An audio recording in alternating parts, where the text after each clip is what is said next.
सभी संतों की, सभी भक्तों की, पुण्य भूमि जनकपुर धाम की, सनातन धर्म की, जानकी माता की जय श्री राम। साहेब बंदी। इस आज जो कार्यक्रम होने जा रहा है कबीर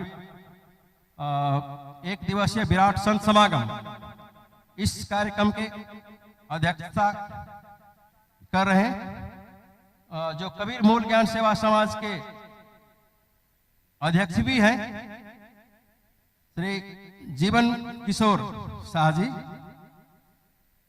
प्रमुख अतिथि परम पूज्य नितिन दास साहेब जी। विशिष्ट अतिथि के रूप में हम जिनको निमंत्रण दिए हैं मुख्यमंत्री, इस प्रदेश के मुख्यमंत्री, और उनका इंतजार कर रहे हैं और उम्मीद है वो बहुत जल्दी आएंगे, कार्यक्रम के बीच में भी आ सकते हैं। माननीय सतीश कुमार सिंह अतिथि के रूप में पधारे हुए डॉक्टर हुकुमदेव साहब जो कबीर कोटी के अध्यक्ष भी हैं, मदन साहब हरिहरपुर के मदन साहब, अंकलेश्वर साहब, और मंच पर पधारे हुए अन्य गण्यमान्य व्यक्तित्व रामचंद्र साहब, दुखी साहब, जितने लोग हैं मैं सबको नमस्कार साहेबंदगी बजाते हुए सबको स्वागत करना चाहता हूं। हमारे जो सदगुरु नितिन दास साहब यहाँ पर आए हैं वो 197 देश, 200 देश में से 197 देश भ्रमण कर चुके हैं और भ्रमण में ही रहते हैं। उनका शेड्यूल भी व्यस्त है। हम लोग को भी लगता था यहाँ आप आएंगे कि नहीं, लेकिन हमारे आग्रह पर, हमारे निवेदन को स्वीकार करते हुए वो यहाँ पर आए हैं और ये हमारा बहुत बड़ा भाग्य है, ये उनका बहुत बड़ा कृपा है। सबसे पहले हम सब लोग उनको स्वागत और अभिनंदन करते हैं ताली बजाकर। कृपया ताली बजाकर स्वागत अभिनंदन करें। उसके बाद में अपने अपने व्यस्त शेड्यूल के बावजूद जो मंच पर पधारे हुए गण्यमान्य व्यक्तित्व साधु संत सब, मदन साहब जिनके उम्र अभी भी जैसे हम मुझे बताए थे 82 वर्ष उम्र हो गए हैं, उनको चलने बोलने में दिक्कत होता है, लेकिन हमारे विशेष आग्रह पर यहाँ पर पधारे और हम लोग सम्मानित हुए। उनके आने से वो नहीं, हम सम्मानित हुए हैं। वैसे ही डॉक्टर हुकुमदेव साहब यहाँ आए हैं, अंकलेश्वर साहब, इस कार्यक्रम के संचालन में बहुत बड़ा उनका योगदान रहा है। उन सभी का, जितने गण्यमान्य संत साहब सब जो इस पर मंच पर बैठे हुए हैं, उन सब का मैं हार्दिक अभिनंदन और स्वागत करना चाहता हूं। वैसे ही इस कार्यक्रम में पधारे हुए पत्रकार महोदय जो हमारे इस पूरे कार्यक्रम को कवर कर रहे हैं, मीडिया कवर कर रहे हैं, और जितने संत जन भक्तजन जो दूर दूर से पधारे हुए हैं, नेपाल के संत जन, इंडिया से जो संत सब आए हैं, उन सब का मैं हार्दिक स्वागत और अभिनंदन करना चाहता हूं। अपने कबीर मूल ज्ञान सेवा समाज नेपाल के ओर से मैं उपाध्यक्ष के हैसियत से आप लोग को स्वागत करना चाहता हूं। मेरा विश्वास है, ये मेरा मानना है और विश्वास भी है कि आप सबके भीतर में परमात्मा विद्यमान है। शब्द स्वरूप परमात्मा सबके भीतर विद्यमान है, साहिब विद्यमान है। मैं उस साहिब को बंदगी बजाना चाहता हूं। बोलिए साहेब बंदगी। क्योंकि यही कहा गया है, घट घट मेरी साइयां सुनी सेज न कोई भी सेज सुनी नहीं है, सब में वो साईं बसे हैं, सबके अंदर में है। पर बलिहारी उस घट की होती है, बलिहारी उस घट की जा घट प्रगट होई। तो सबके घट में वो विराजमान है, साहिब के रूप में विराजमान है, राम के रूप में रमन कर रहे हैं। सकल हंस में राम विराजे, राम बिना कोई धाम नहीं। सबके भीतर में और सब स्वरूपी राम ही तो है। आज हम जनकपुर वासी, हम सब बहुत बड़े भाग्यमानी हैं, अपने आप को बड़े भाग्यमानी मानते हैं, पुण्य के धनी मानते हैं, क्योंकि आज हम सदगुरु का चरण स्पर्श करने का मौका मिला है, उनका स्वागत करने का मौका मिला है। और ये बात जो हम लोग भाग्यमानी है, पुण्यशाली है, ये बात मैं ही नहीं कह रहा हूं, ये रामायण में भी कहा गया है। रामायण में बहुत बढ़िया कहा कि हम सब सकल, जनकपुर वासी के लिए कहा गया, मिथिला वासी के लिए, कि हम सब सकल जनकपुर वासी भय जग जनमी जनकपुर वासी। हम सब सकल पुण्य के राशि, हमारे पुण्य बहुत बड़े हैं, भाग्य बहुत बड़े, हम सब सकल पुण्य के राशि भय जग जनमी जनकपुर वासी, अर्थात हमारे भाग्य बहुत बड़े हैं। इस धरती का अपना ही महात्म है, क्योंकि इस धरती पर जानकी माता का जन्म हुआ, इसलिए पवित्र है। इस धरती पर पुरुषोत्तम राम का पदार्पण हुआ, इसलिए पवित्र है। इस धरती पर बड़े बड़े संत लोग, विश्वामित्र, वशिष्ठ मुनि, यज्ञवल्क्य और अष्टावक्र जैसे ऋषि मुनि पहले भी पधार चुके हैं, इसलिए इस धरती अपने आप में पवित्र है। इसलिए यह धरती जो है जो सिर्फ जानकी माता का जन्मभूमि नहीं, राम और सीता का विवाह भूमि ही नहीं, आगे बढ़कर इस धरती को हम ज्ञान भूमि के रूप में भी लेना चाहते हैं। और इसी क्रम को आगे बढ़ाते हुए आज हमारे बीच में कबीर मूल ज्ञान के प्रवर्तक परम गुरु नितिन दास साहेब, परम पूज्य नितिन दास साहेब हमारे बीच में पधार चुके हैं। उनको मैं फिर से एक बार हार्दिक अभिनंदन करना चाहता हूं और गुरुदेव से विनती करना चाहता हूं कि हम जनकपुर वासी कैसे हैं। जनकपुर वासी गुरुजी जैसे देख रहे होंगे, सब बड़े बड़े सुंदर हैं, एक से एक सुंदर है जनकपुर के वासी। और जनकपुर वासी सिर्फ तन के सुंदर नहीं, मन के भी सुंदर है।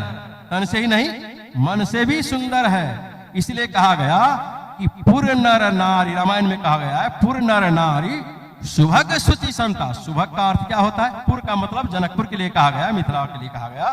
यहाँ का जो नर नारी है सुभग है, अर्थात बड़े सुंदर है। सुचि का मतलब आंतरिक सुंदरता भी है, उनमें पवित्रता भी है, और स्वभाव से कैसे हैं? संत भी है।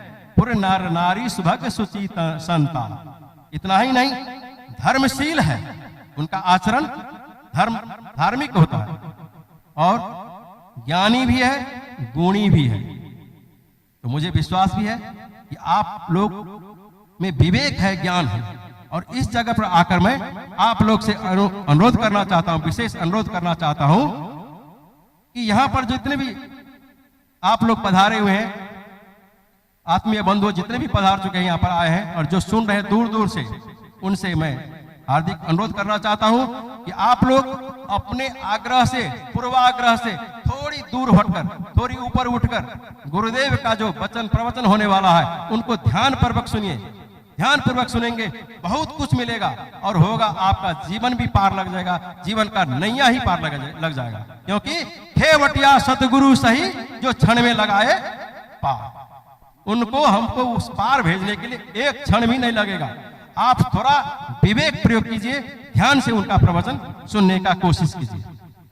जैसे कहा गया है, अष्टावक्र के अनुसार 4 प्रकार का मनुष्य होता है। मैं सिर्फ शॉर्टकट में कहना चाहता हूं, अष्टावक्र के अनुसार 4 प्रकार का मनुष्य होता है। एक ज्ञानी पुरुष होता है जिसने आत्मज्ञान प्राप्त कर लिया।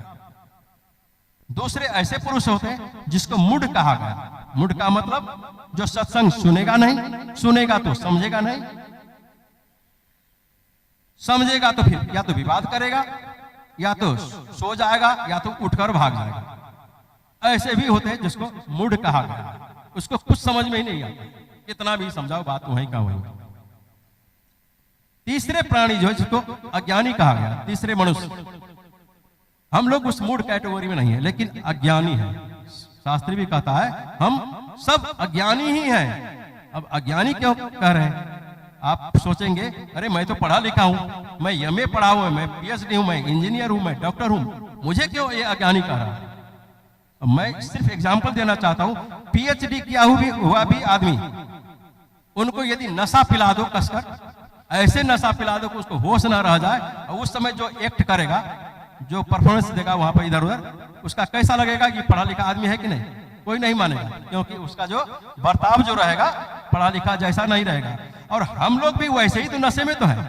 किस नशे में? माया के नशे में है, माया के अधीन है। और जब तक माया के अधीन है तब तक अज्ञानी ही है। और हमारा उद्देश्य जो है सो अज्ञान से हटकर अज्ञान से ज्ञान की ओर जाना है। चौथा जो है मुमुक्षु।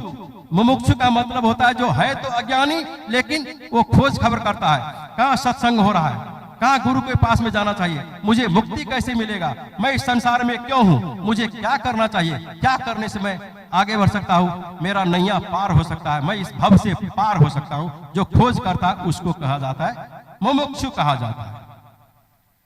और यही अज्ञान को जब नाश करने के लिए हम आगे बढ़ते हैं, हमारा मुक्ति का मोक्ष का जो है लक्ष्य भी दूर नहीं रह जाता। तो शिव गीता में जैसे कहा गया है, मोक्ष के बारे में जो परिभाषा दिया गया है, कहा गया है कि मोक्षस्ति न वासोस्ति, मोक्षस्ति न वासोस्ति न ग्रामांतरमेव वा अज्ञान हृदय ग्रंथि इति मोक्ष स्मृति। अर्थात मुक्ति क्या है? तो अज्ञान का नाश जो हो गया, ज्ञान का जब उदय हो गया, वही मुक्ति है। कबीर साहब ने जैसे कहा है, फिर मुक्ति कोई क्या लोक है क्या? नहीं, लोक की कोई यात्रा नहीं है, कोई लोक का यात्रा नहीं, कोई ग्रामांतर ही नहीं है। मुक्ति है क्या? ना कहीं आना ना कहीं जाना, अपने में आप समाना, और यही जो है सो मुक्ति है। अब मुक्ति किसकी होगी? क्या इस शरीर की मुक्ति होगी, इस जीव की मुक्ति होती है? मुक्ति शरीर की नहीं होती है। शरीर तो जीव का लगाया हुआ, जैसे हम लोग कपड़ा लगाए, कपड़ा उतार कर चेंज कर लेते हैं, वैसे ही शरीर, जीव के लिए जो शरीर है वो एक कपड़ा ही तो है।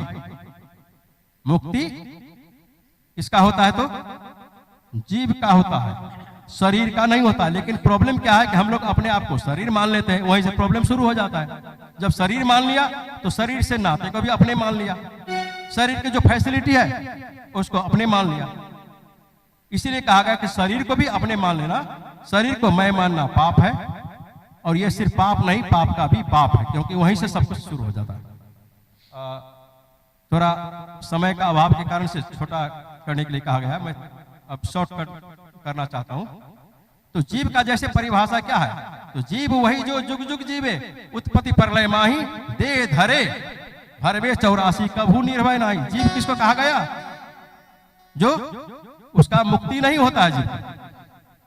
जीव जब तक मुक्ति नहीं होगा वो मरेगा भी नहीं, उसका अंत भी नहीं होगा। प्रलय भी आ जाए तो भी उसका खत्मा नहीं होता है। उत्पत्ति प्रलय कुछ भी हो जाए, क्या नया नया देह धरेगा, 84 में भ्रमण करेगा। निर्भय क्यों नहीं रहता? कि उनको हरदम लगा रहा था कि मैं मर गया, मैं मरने वाला हूं, मैं बीमार पड़ गया, मैं बूढ़ा हो रहा हूं, इसलिए वो निर्भय भी नहीं है। तो ये जो जीव का भाग्य कब जागता है? जब मनुष्य शरीर का प्राप्ति होता है। परमात्मा जीव जब परमात्मा से पुकार करता है, परमात्मा मुझे बचा लीजिए, तो सबसे पहले उनको अवसर दिया जाता है कि मनुष्य के रूप में उसको जन्म हो जाए। जिसके लिए कहा गया रामायण में कि बड़े भाग मानुष तन पावा, सुर दुर्लभ सतग्रंथन गावा। ये बहुत बड़ी भाग की बात है, जो कि सुर दुर्लभ अर्थात देवताओं के लिए भी दुर्लभ है। क्यों ऐसे कहा गया? कहा कि साधन धाम मोक्ष कर द्वारा, यह शरीर साधन भी है, धाम भी है। धाम किसका? परमात्मा का धाम भी है, परमात्मा पाने का साधन भी है, मोक्ष का द्वार भी है। और इसको पाकर भी जिसने मोक्ष का प्रयास नहीं किया वो कैसा होगा? तो कहा कि जो न तरे भव सागर नर समाज अस्पाई, अर्थात मनुष्य के शरीर पाकर भी जो मुक्ति का प्रयास नहीं किया, मोक्ष का प्राप्ति के लिए गुरु के शरण में जो न गया, उसके लिए कहा गया कि सो